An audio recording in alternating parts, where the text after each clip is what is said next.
What happened when you found out your wedding ring was worth $3?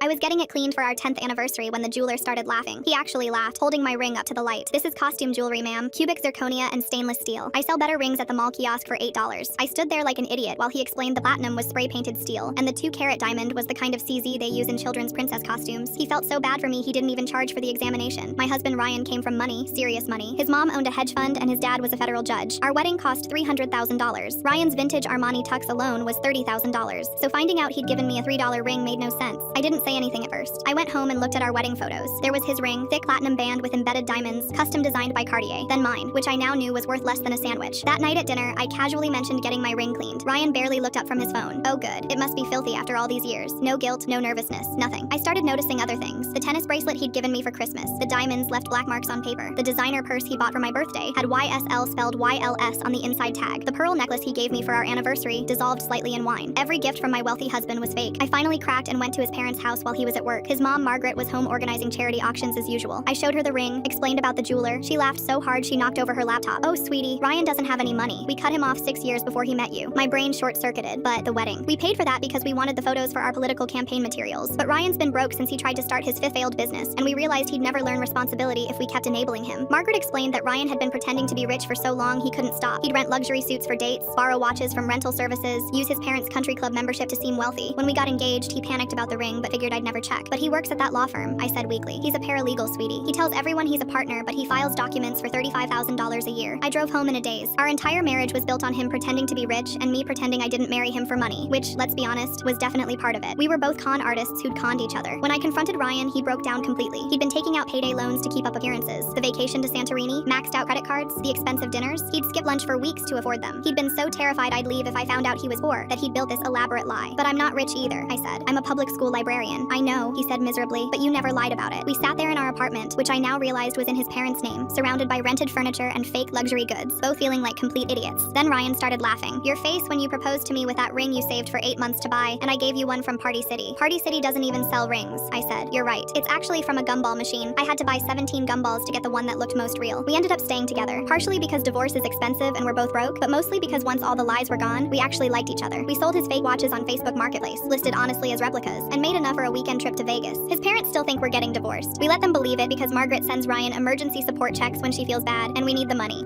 The checks bounce half the time because Margaret's also terrible with money, but occasionally one clears. I still wear the $3 ring. Ryan offered to buy a real one when he gets his bonus, but honestly, it's the most truthful thing in our entire marriage. Plus, if I lose it, I can replace it with the spare he apparently bought. He got a bulk discount, 10 rings for $20.